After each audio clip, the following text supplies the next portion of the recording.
Hello, everyone. I'm Samantha. I am a teacher, cosmetology teacher at the Aveda Institute Madison, and the team lead there as well. I am excited to introduce Susan to you guys today. Susan is a full-time Ayurvedic consultant, cooking teacher, meditation teacher, and leader of Sacred Site Tours. Sacred Site Tours is a sacred site tour that gives people the opportunity to visit sites in India and practice yoga, meditation, and Ayurveda, which sounds like an amazing opportunity. Susan's personal journey and life story is inspiring. She, just to name a few things, she opened Breathe Books in 2004. Following that, she opened an Ayurvedic and vegetarian cafe in 2014.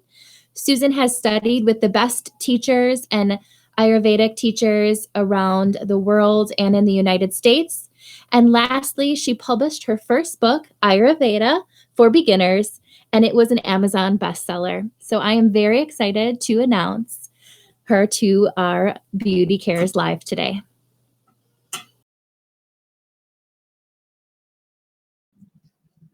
Hi, thank you. What a sweet introduction. I'm excited to be talking to everyone today. I had the pleasure of coming out to Wisconsin a couple years ago and teaching a course there for a weekend on Ayurvedic cooking and Ayurvedic rituals and so on. And it was an amazing experience, and I was so inspired by the students, just absolutely incredible, dedicated people, and the whole place. I was in Madison and in Milwaukee. It was really beautiful. So I'm thrilled to be here today with you. But I'm coming right after that amazing talk on hair and stuff. And of course, I have been sheltering in place like everyone else, and the hair, can't get to the hairdresser for a while. So just, doing it as it is. So today I am going to talk to you about Ayurveda and seasonal rituals and self-care. So I'm going to put up a PowerPoint presentation, and we're going to just give a little bit of a talk here. I can't see your questions while I'm talking. They might be text to me, but I'll check back in, and I'm happy to answer any questions that you have. But today we're talking about perpetual renewal, detoxification, purification, and rejuvenation. So when we talk about renewing ourselves, we're talking about how to get rid of toxins in the body and the mind. We accumulate toxins when life experiences are not completely metabolized. So I think it's safe to say that right now a lot of us are accumulating toxins because we don't know what to make of this situation with the coronavirus, COVID-19. A lot of us aren't sure. Maybe some of us know people who are sick, but there just could be so many different things that we're not properly metabolizing. So I got a message here that my PowerPoint maybe is not working. So I'm going to try again. Are you guys able to see the PowerPoint? Are you able to see the PowerPoint? I'm just waiting for some confirmation of that.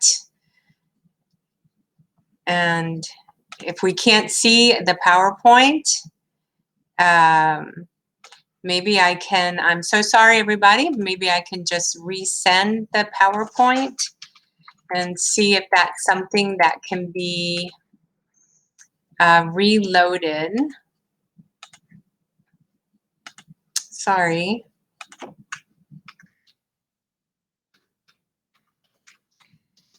If you can't see it, I'll just talk about it anyway.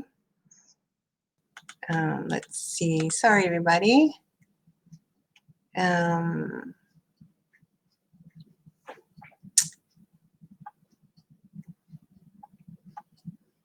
sorry.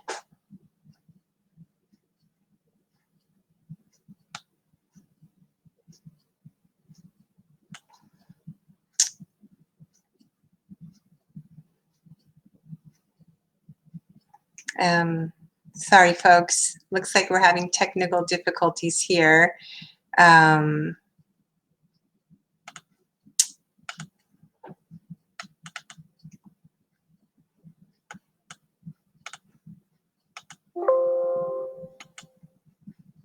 I'm just going to try here again.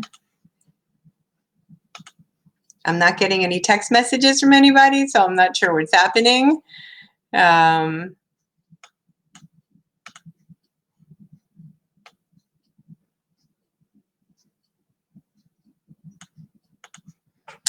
Okay, so if anybody is there, I am resending the PowerPoint presentation, and so maybe you can get that back up. So let's see. Okay, so I just sent another one. I'm really sorry, guys. I don't see a thing here for sharing. So everybody just hold on 1 second, okay?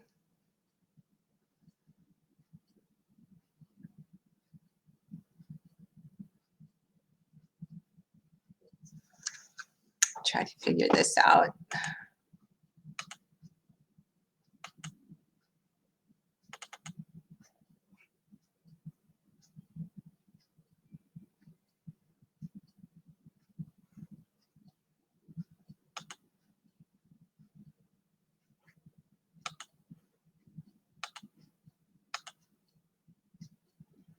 Okay, I think maybe something happened here. I'm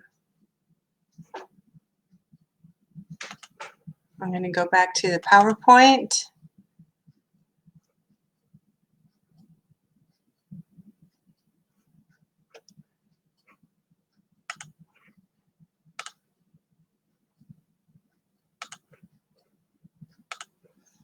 Okay, I'm hoping that you can see this now. So I'll wait for a text message, but I'm so sorry. I'll just start a little bit again for, so you can just see the PowerPoint here. I am, it's up, it disappeared.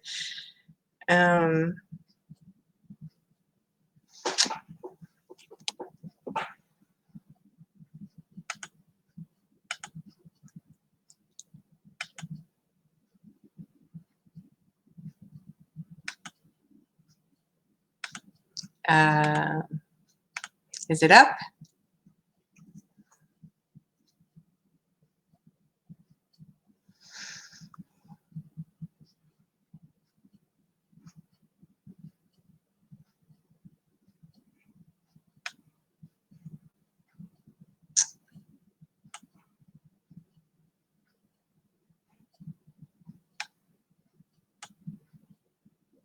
Okay, it seems to be up. So I'm just going to go on. Sorry, folks, you know, we're all just figuring this out. Okay, so here we go. We were talking about accumulated toxins and how that can sort of lessen our ability to be present, focused, and able to be the healthiest that we can be during the different seasons. And I was talking about how we are in this COVID and coronavirus situation. So it's very difficult currently to really metabolize the situation that we're in. And so we want to look at different ways that we can take care of ourselves in order to not let ourselves get completely stressed out and filled with anxiety and worry and so on during this time. So what we want to do is we want to practice daily renewal, detoxification, purification, and rejuvenation. Those are the stages of cleansing in Ayurveda. It's enhanced by strong physical and emotional digestive systems. So not only is it about the food we eat, but it's about the thoughts and about the images and the sensations and everything that we're feeling and how we're metabolizing that as well. And so what we're trying to do is to harmonize our internal rhythms with nature. And so we're going to talk about that today. Okay, so I'm just going to do a brief overview of the 5 elements called the 5 Mahabhutas in Sanskrit, the building blocks of nature. And this is what we are made of, and it's also outside of us, nature outside of us. So what we have is space, air, fire, water, and earth. So space is this huge potential for anything to happen. Air denotes change.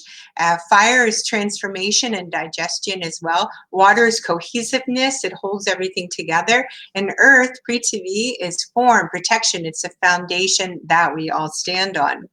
So if we look here, we have from these 5 elements, we have the doshas, which I think that most of you who are studying at the Institute might know already about your doshas, but I'm going to do a brief review. So we have the elements combined of space and air create vata dosha movement.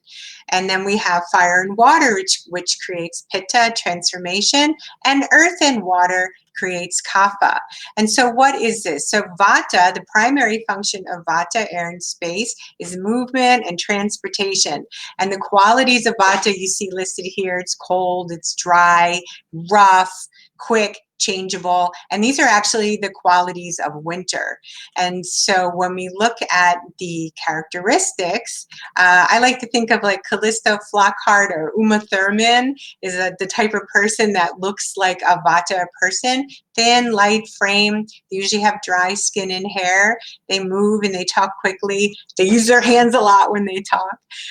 They really resist a routine and they love new experiences. So when they're balanced, they're really creative, energized, adaptable, they're a great communicator and they're quite spontaneous. But when they're out of balance, they tend to have this overactive mind that just the chatter just doesn't stop. A lot of anxiety, a lot of worry, very inconsistent. They tend to suffer from insomnia as well as constipation. Insomnia because the mind doesn't stop. Constipation because the insides are very dry and they have gas and bloating. So that's primarily vata dosha. So the next dosha here is pitta, and pitta dosha is comprised of fire and water. And so that is transformation, metabolism. Its primary function is digestion, as we mentioned, of food as well as thoughts and emotions and so on. So the qualities of pitta, this is a person who's primarily a pitta dosha person.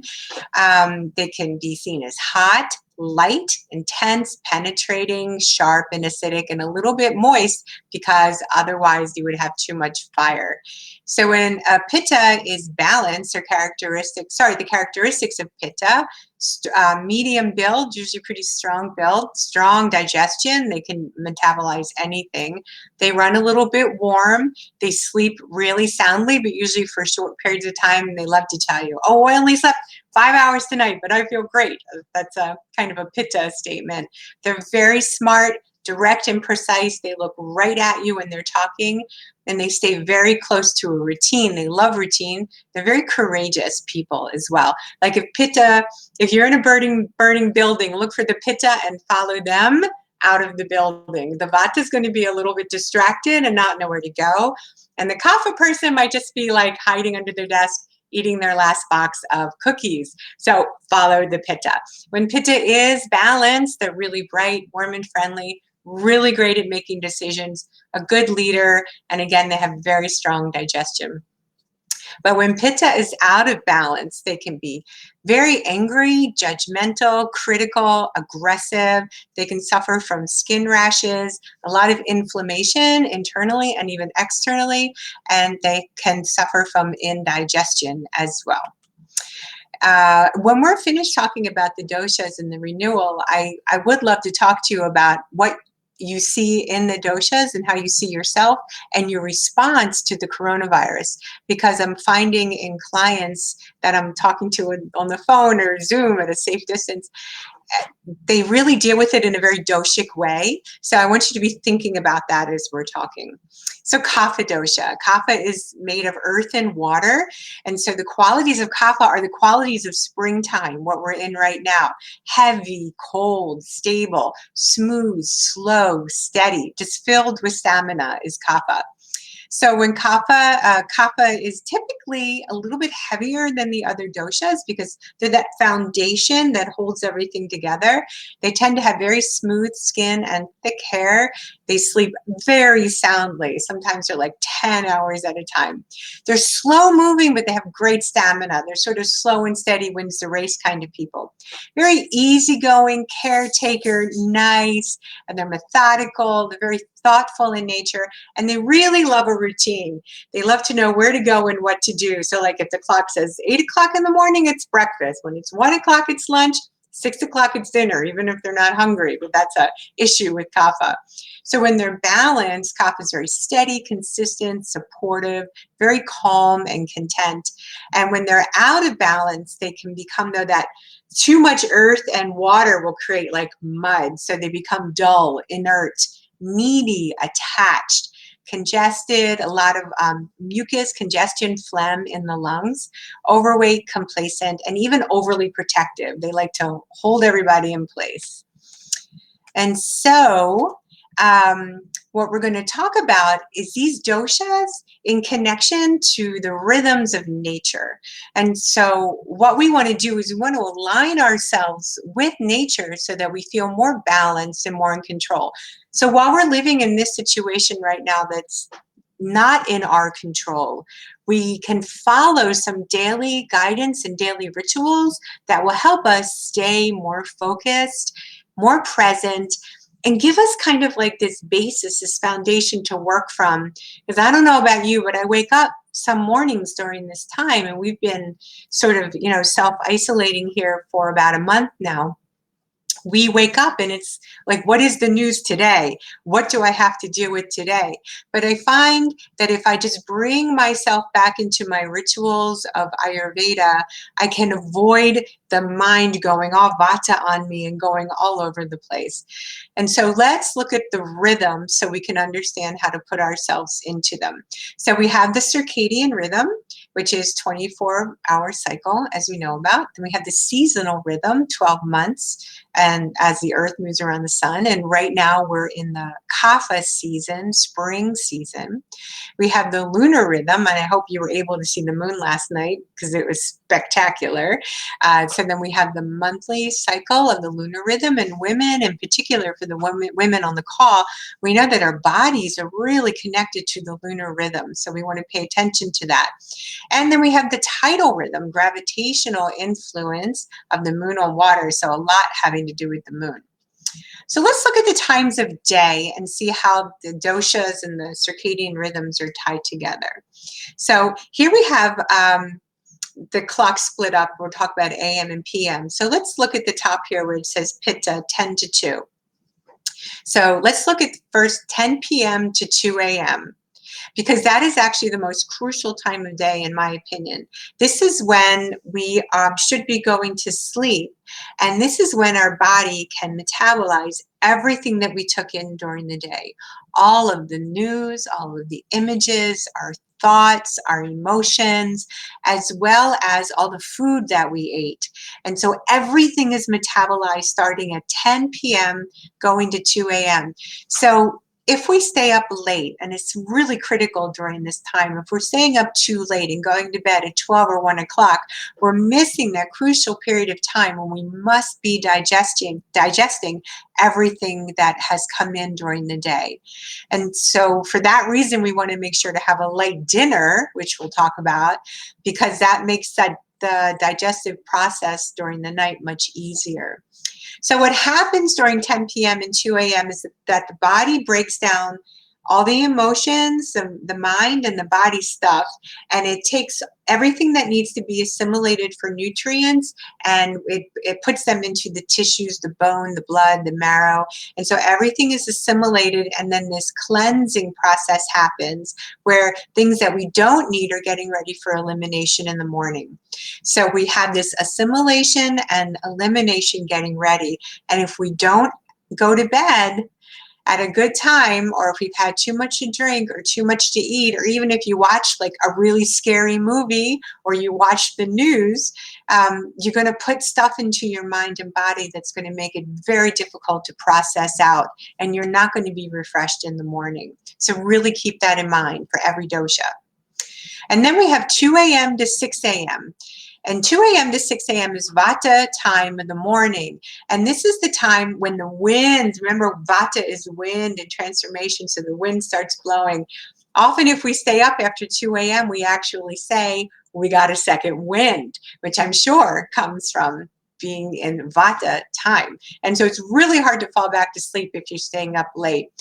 Also, if you wake up during this time, it can be hard to fall back to sleep because the mind starts racing.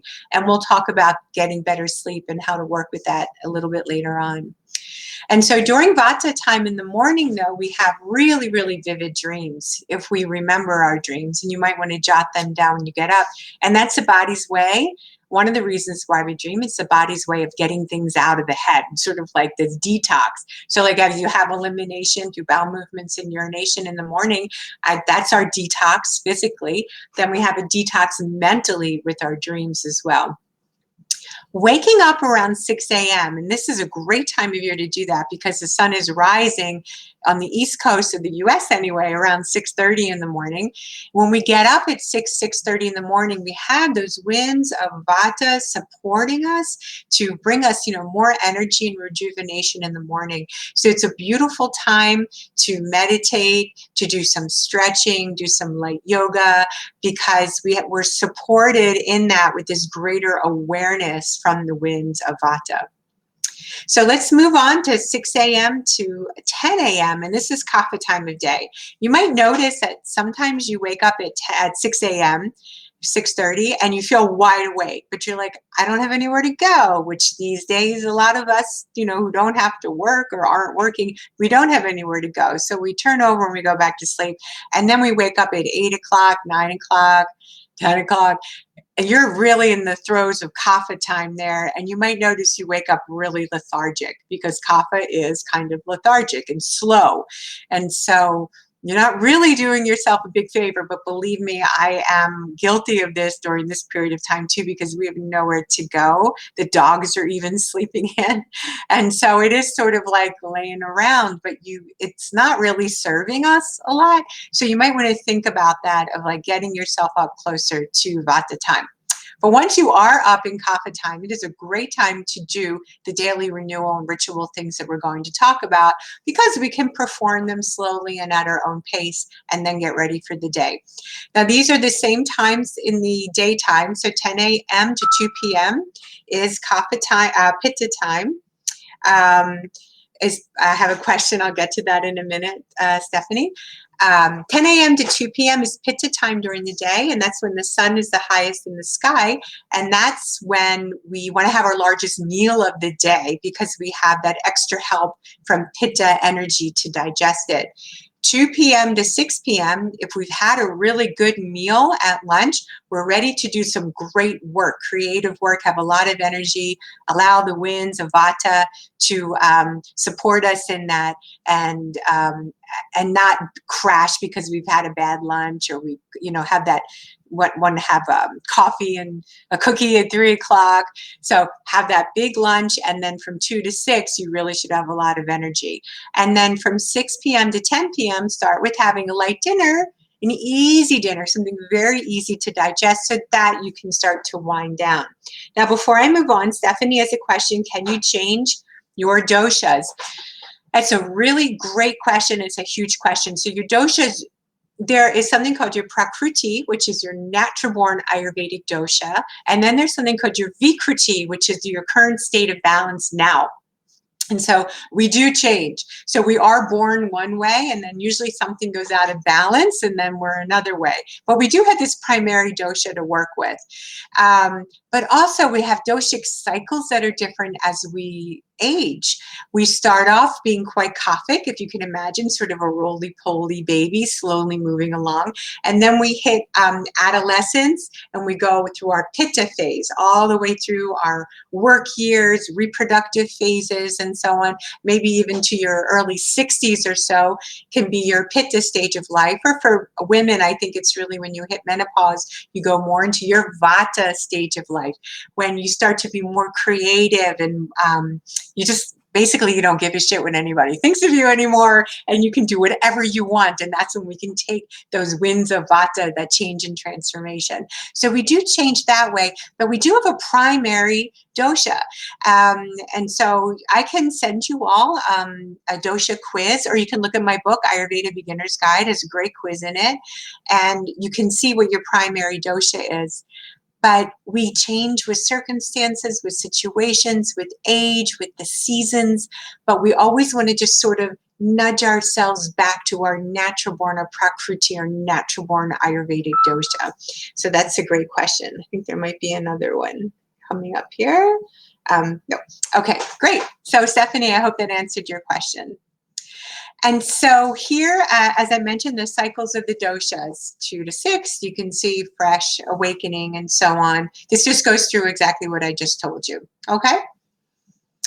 And let's get to the next slide here. So optimal morning routine. Do not freak out by the list here of everything. I like to have people work slowly to incorporate things into their day, into their Ayurvedic daily routine, so that you won't give up. But one of the most important things to do when we wake up in the morning, like personally, I like to stretch even before I get out of bed, doing some slow movements to get the body moving, to get the blood, and actually to encourage. See, we go through a fast at night, right? And sometimes if you're eating dinner at 6, 7 p.m. and you're getting up at 7 in the morning, then you've had this like really huge, beautiful, we call it intermittent fast. But your body can get a little dehydrated. So just by doing some small movements, you can start to hydrate the tissues again. So it's a good idea, if you can, to do some things before you even get out of bed in the morning. And then when you get up, it's really important to follow the oral care routine. As we sleep, I talked about the body getting bacteria and waste ready for elimination. That includes in our cheeks, our gums, and our tongue. Our tongue gets coated and the cheeks have bacteria on them. So we really want to clean the mouth before we even drink anything, or else you're just sort of drinking and repopulating your body with the bad bacteria that it was working so hard to get rid of.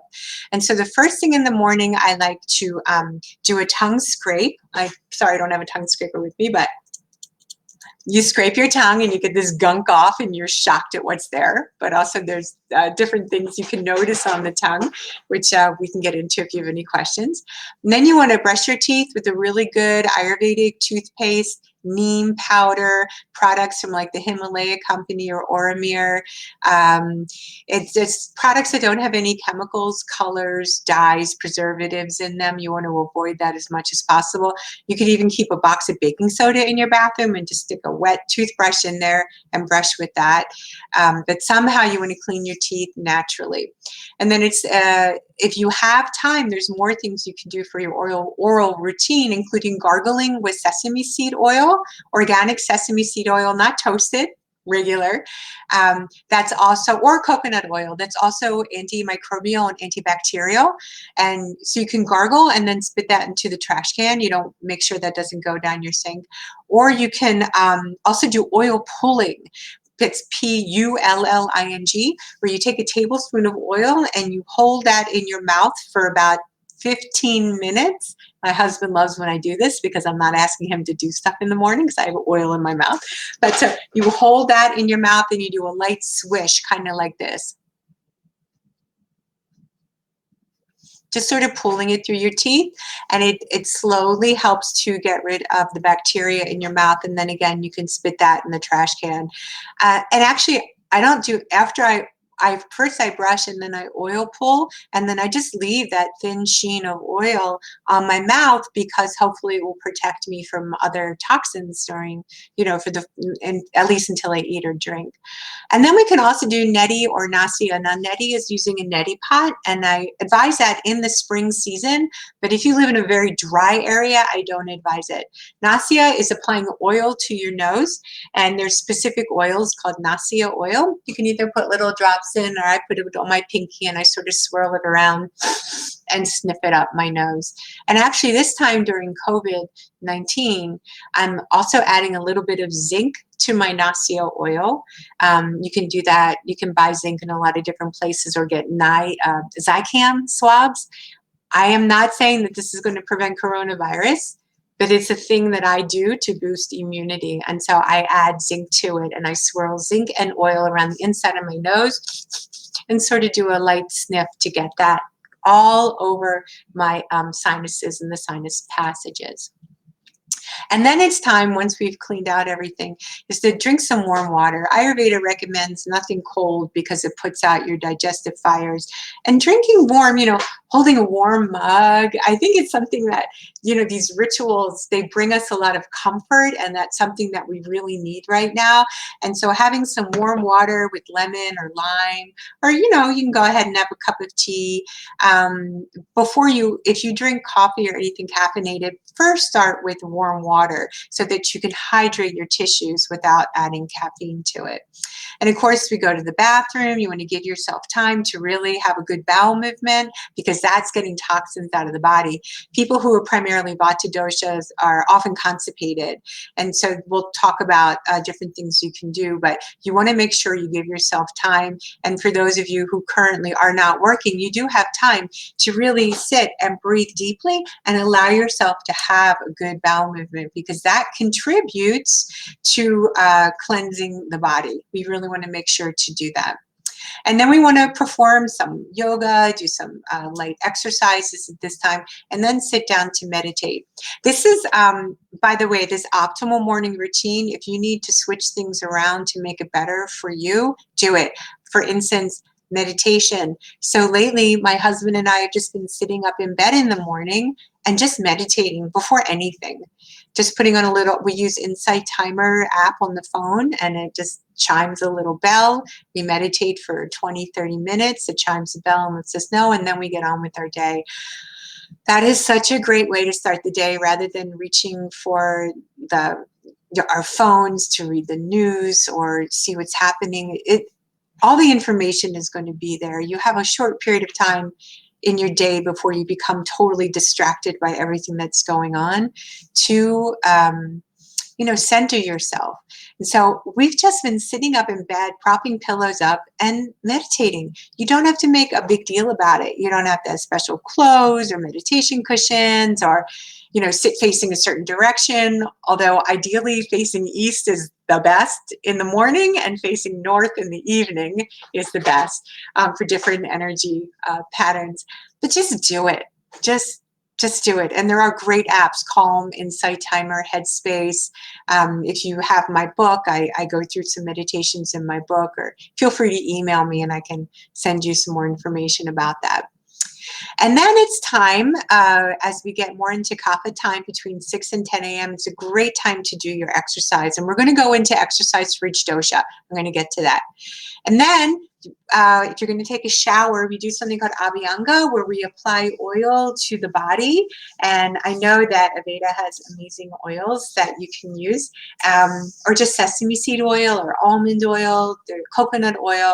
And so we apply it in a certain way that helps us to awaken the whole system, get the lymph moving. The lymph system is what gets all the junk out of the body, get the blood moving. And then we shower off and we rinse off the excess oil in the skin. But again, you want to leave a little thin sheen of oil in your skin to help prevent environmental toxins from coming in.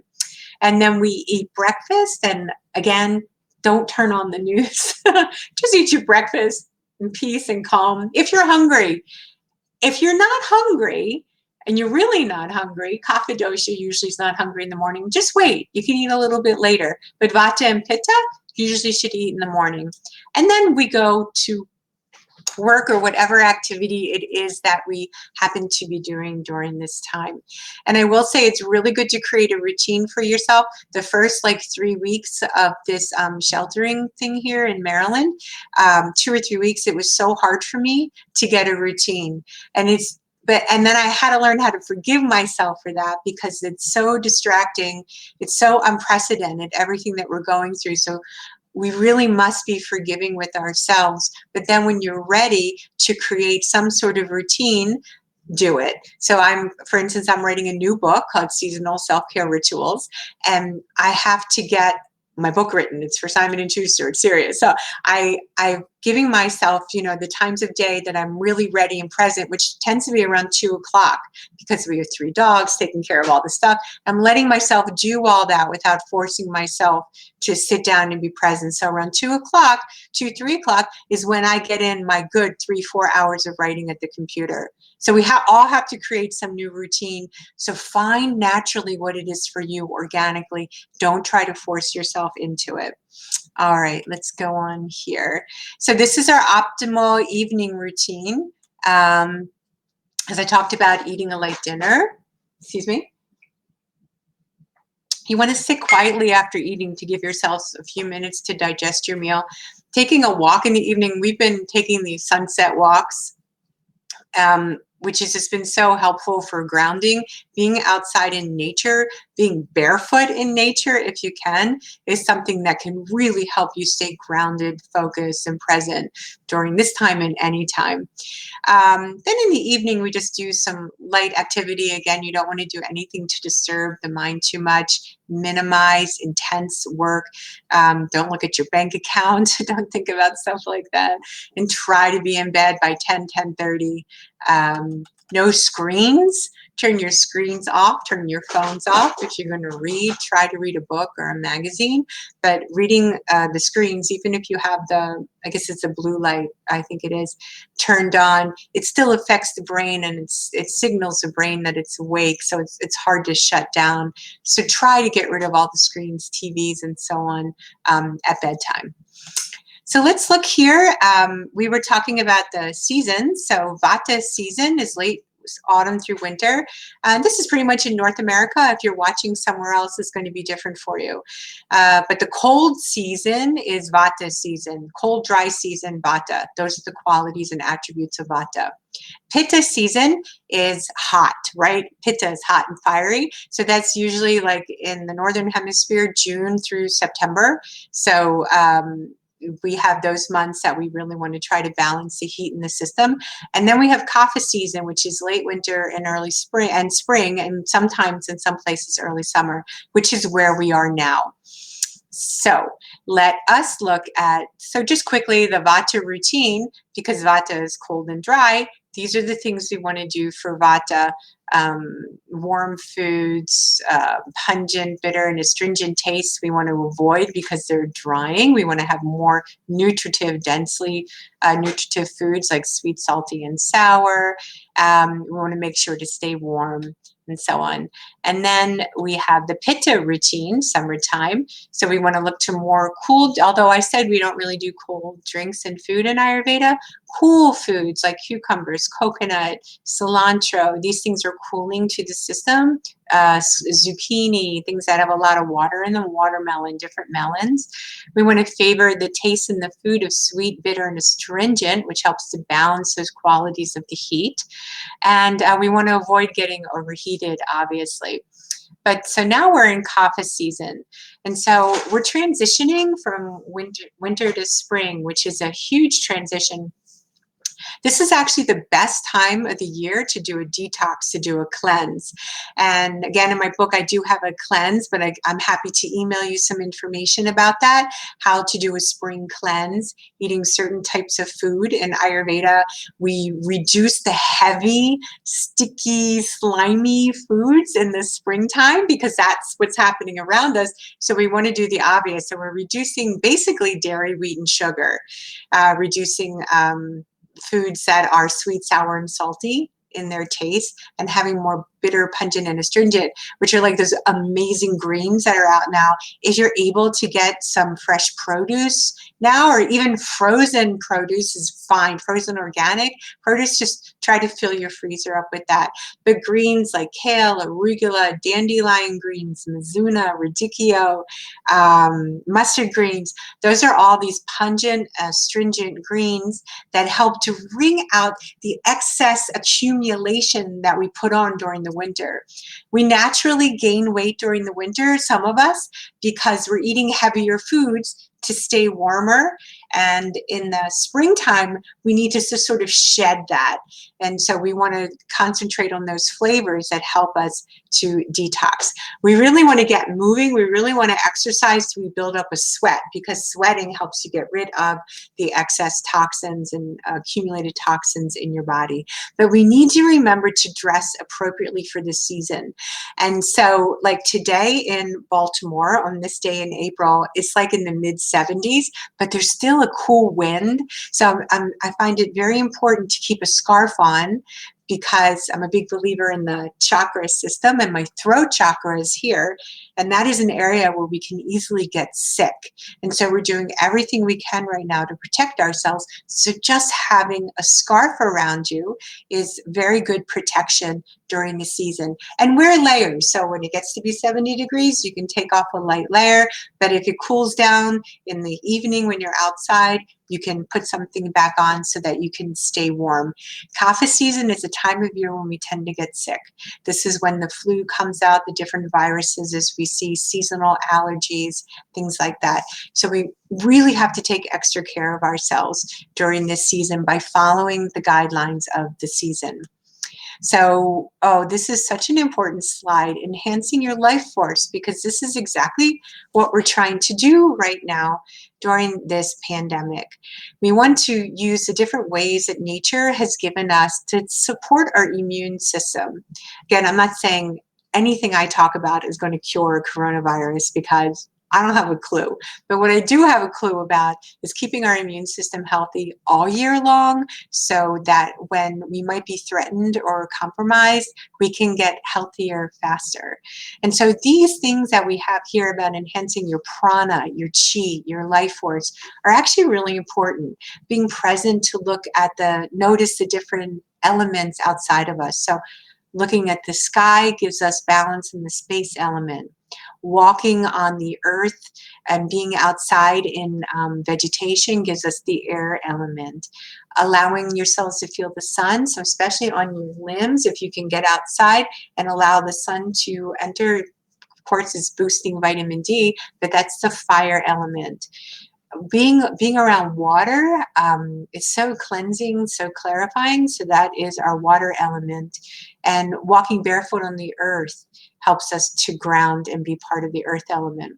The water element is very interesting, and I'm just going to say, for those of you who are Jewish, I am, and tonight is the first night of Passover, and we have this ritual called tashlich, where we go by bodies of water and we empty out our pockets to get rid of anything that we don't need as we move on through the season. And so bodies of water, this ritual of being with the water, helps us to get rid of toxins in our mind and in our body, and even in a ritualistic fashion. And I'm just thinking for a moment if that's Passover or Rosh Hashanah, New Year's. If anybody knows, just tell me. I could have gotten that mixed up. But it's a really, really good ritual. All right, let's move on. As I said, we're going to talk a little bit about exercise here. And a good program, and this is really important. You can do almost everything at home. I've had so much fun looking up different exercise programs online. I've even gone back to the 50s and pulled up these Jack LaLanne, he calls them gymnastics, calisthenic videos. They're a riot, but they're great exercises to do at home. You just need a chair and the floor. It's incredible. So Jack LaLanne, L-A-L-L-A-N-E. So look him up if you're not familiar with him. I think you have to be over 50 to know what I'm talking about. But anyway, so we want to have the components of flexibility, strength, and cardio in our exercise program. That gives us a full workout. So Vata dosha, and again, everybody's different. no one size fits all in Ayurveda. So Vata dosha wants to do grounding, slower paced exercises, Tai Chi, yoga, walking. Hopefully, I don't know, if you guys live in cities or if you live in the countryside, but if you're going to be outside walking and you live in the city, definitely wear your mask and stay away from people.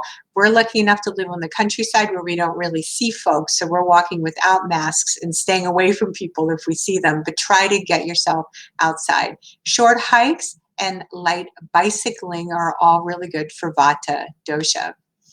So Pitta exercises, so Pitta has a lot of energy, a lot of fire, and they tend to really enjoy a competition. They love being competitive and they love a challenge. So we want to pull Pitta back from that a little bit so they don't go too overboard. But a brisk walk and jogging can be good for Pitta. Swimming, if you have your own pool, that's probably the only way you can go swimming right now. Otherwise, you can just imagine it. Biking, skiing, and being outside is really good for Pitta, but Pitta should avoid being outside between 10 and 2 when it's really, the sun is really high in the sky. And Kapha needs to really get up and moving. They need to sweat. They need to really get those toxins out, be vigorous and longer in their workouts. Running, aerobics, dancing. Have your own dance party at home right now. That's like the most fun thing we do, is having little dance parties. Rowing, if you have a rowing machine, or when you can get back to the gym, try and do that. That's great upper body strength. Yoga where you're really moving. I don't recommend hot yoga because that's not really yoga, but holding your poses for longer periods of time, watching your alignment, and doing longer yoga routines and making sure you breathe through them, really good for Kapha dosha. And weight training, if you have some weights at home or some cans or something you can use, but Kapha really needs to get that work of the weight movement to also strengthen the bone. As it says, you want to get the blood flowing. Okay, let's talk a little bit about sleep, restful sleep. So sleep is one of the, and I see this now all over the place and I'm thrilled about it. All these lists from different doctors on how to stay healthy during the coronavirus. Sleep is usually the first thing I see. Get a good night's sleep. And it's so true. As we talked about earlier, I spent a lot of time talking about Pitta time at night because that is so important to detoxing the body. Sleep, getting a good night's sleep is probably one of the #1 things you can do to boost and support your immune system. So we talked about aiming for that 10:30 time. If you are a night owl, just please look at moving it so that you can get a little bit closer, half hour, maybe even 10, 15 minutes earlier. If you go to bed at 1, try going to bed at 12:45. Just see what you can do there. Taking a warm bath with, I'd say, also adding Epsom salts for detoxification, and a little bit, if you have essential oils like lavender, sandalwood, vanilla, those are all really calming. Look at your essential oils that you might have at home, even chamomile, lang lang. These scents can really help you relax. And the whole nervous system, the way that essential oils work is that they have something called nanoparticles that actually penetrate the nasal passages and the skin, and they have an actual scientific physical function on the body. And so they really work. Basically, essential oils are a real thing, not just like a woo-woo thing, although I love woo, but essential oils can really work to penetrate, and we know, because they've been used for thousands of years, the different properties. So we know the ones that can help you sleep better, the ones that are antibacterial, the ones that can help you feel more awake and aware. And so essential oils, if you don't already play around with that, you might want to look into it because it's fascinating. I personally keep right here on my desk my worry-free. This is from Maharishi Ayurveda, just happened to have this here. And worry-free is a blend of different essential oils that whenever I'm feeling a little bit stressed out or I can't concentrate, I actually sometimes just sniff it and I'm just ready to go again. So something else you can do at night is to do that self-massage. While you're preparing your bath, you could do the oil massage, and then you can get into the bath or shower if you want with the oil on. You could also just put a thin layer of oil on and do a nice, slow, but deep massage and leave that. absorb into your skin, so you can leave that on throughout the night and shower off in the morning. Also, that self-massage you can do on your feet, an Ayurvedic foot massage and a scalp massage can really help to relax the body before you go to sleep. It helps to deeply relax the nervous system by working on the soles of the feet, the toes, the top of the foot, even around your ankles, as well as giving yourself a nice scalp massage. And if you can, take the oil and go down around your ears, get a little bit of oil even in your ears. These are all wellness points in the body called marma points, and they naturally help to make you feel better, relax, calm the nervous system.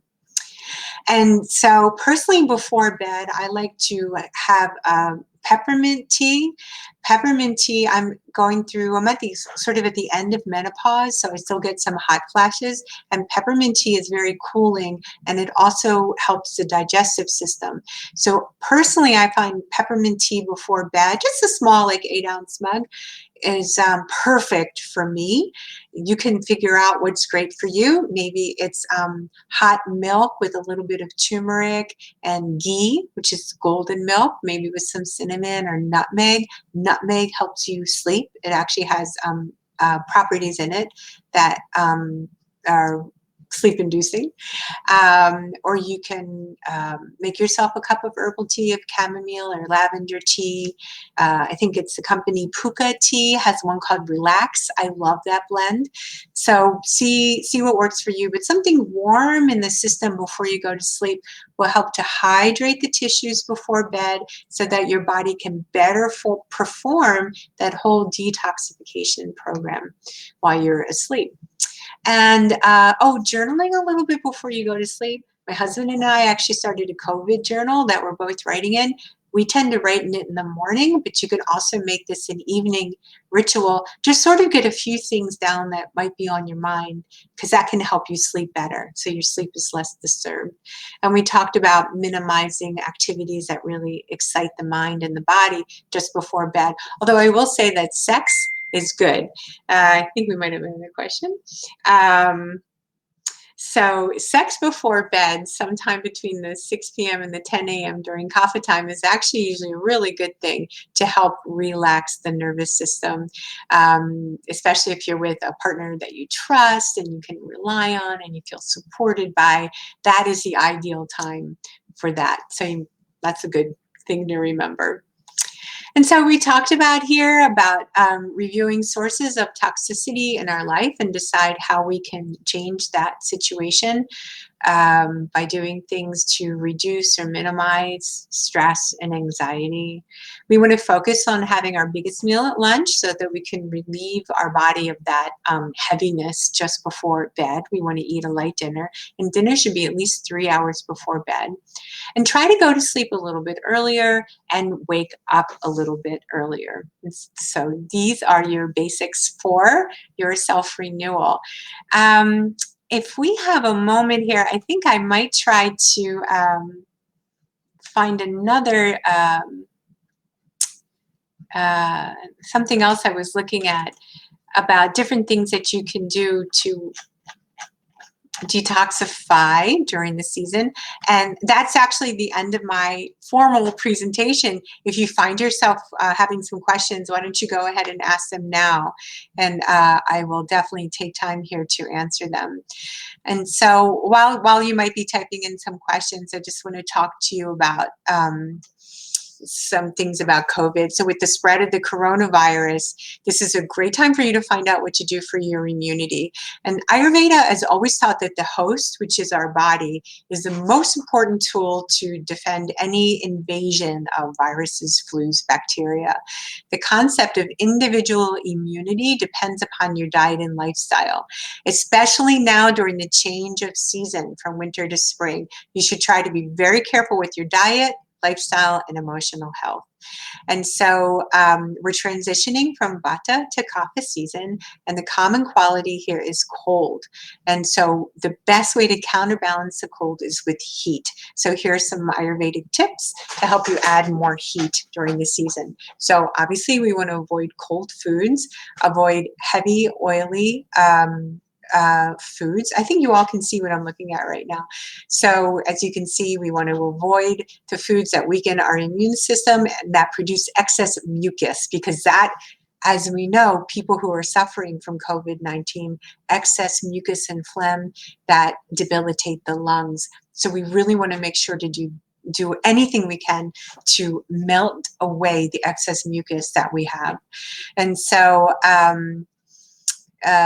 your body's mucus production is actually meant to lubricate your organs, trap dust, bacteria, and other potentially harmful airborne particles so that it can get rid of them more easily, so you have it before they have a chance to settle into your lungs. So we want to move this out.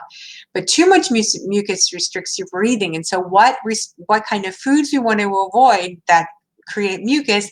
Dairy, milk, yogurt, ice cream, pudding.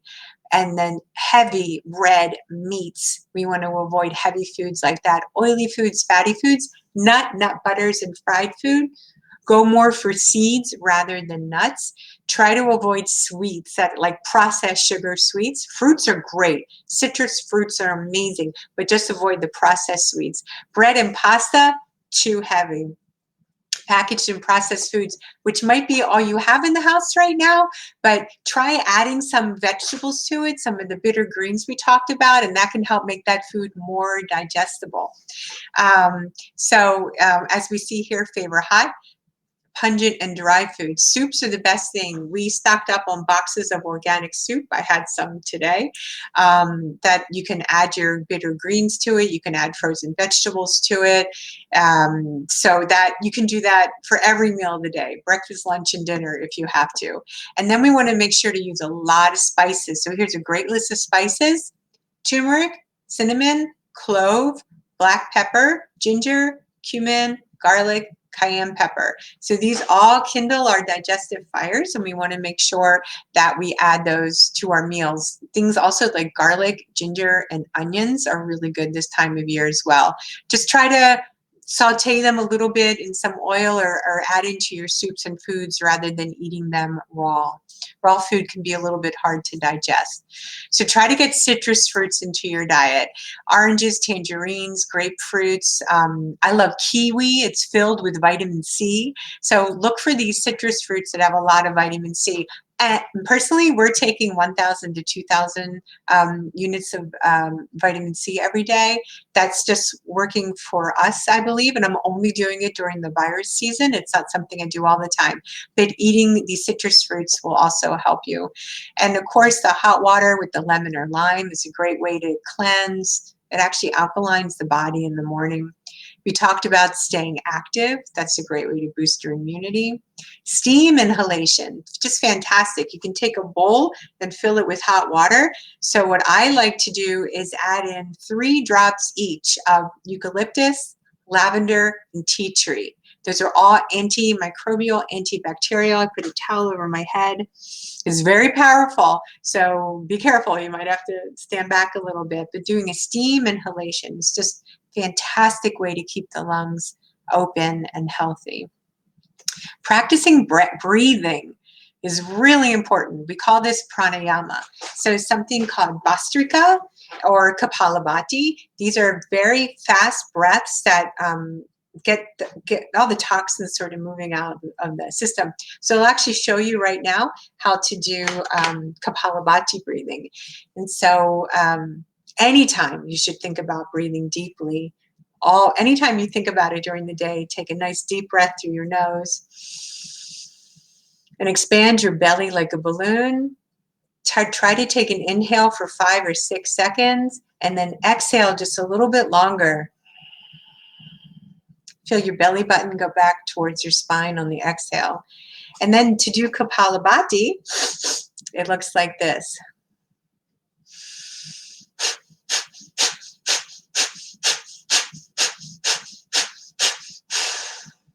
So you want to do that for 10, 15, 20, up to 30 times. So you're really forcing the air out and you're doing a passive inhale.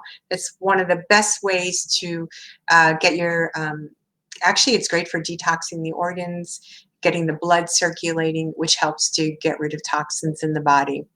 Try to include the daily massage we talked about, or you can also use a dry brush or Garshana gloves, or these are raw silk gloves, or a dry brush to go over your skin to really get sort of opens up your body's own inner pharmacy, which is boosts your immune system as well. We talked about oil pulling and tongue scraping.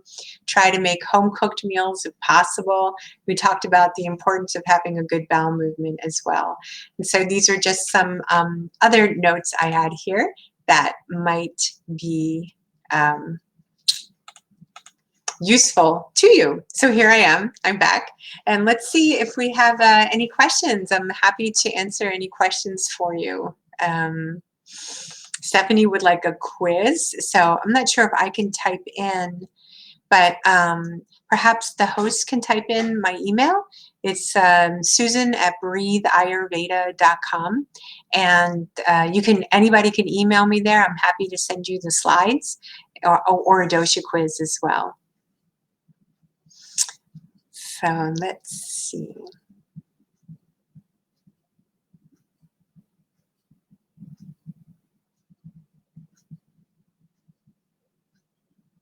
I'm glad that Naomi likes tongue scraping. That's awesome.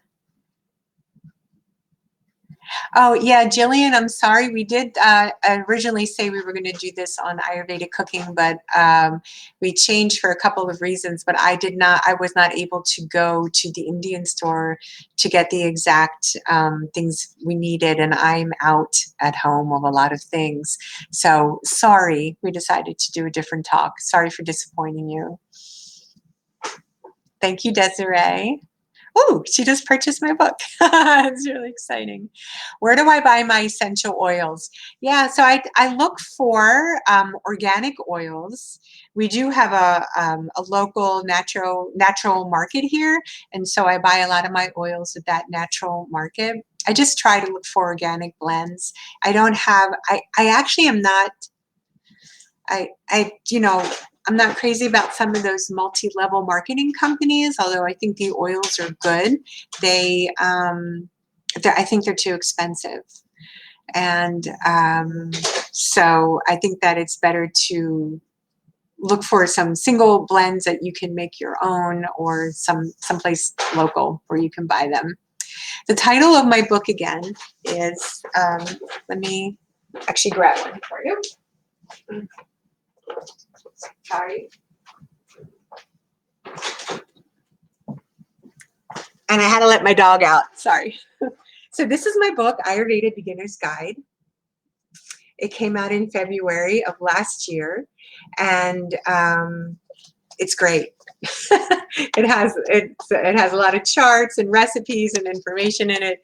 The publisher did a beautiful job. It really came out great, and you can find a lot of what we talked about today and more in there.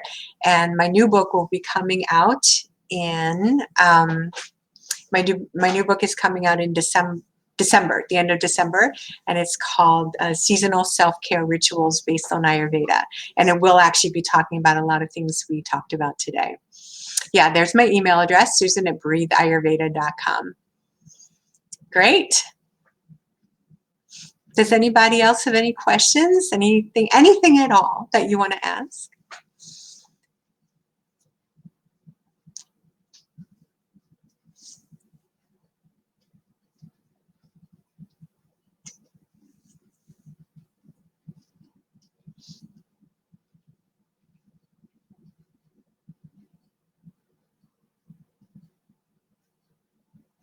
Okay, well, since I don't see any new questions coming up, I will just, again, talk about for the season to make sure that you are eating 2 to 3 meals a day, and try to eat that light dinner. And you might want to look into the Ayurvedic recipe for khichdi. That's Kitchari.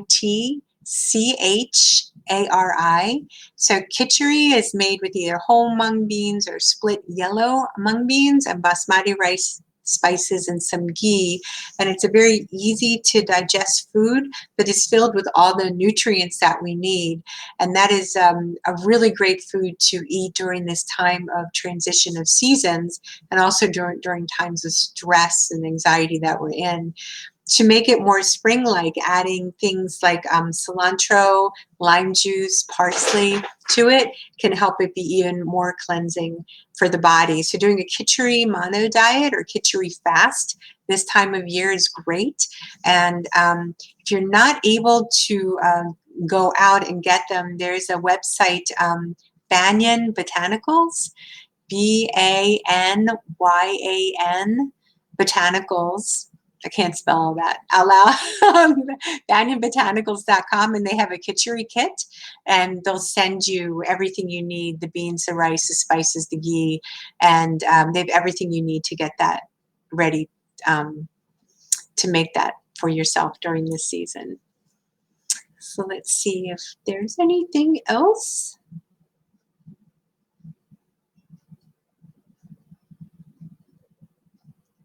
Let's see.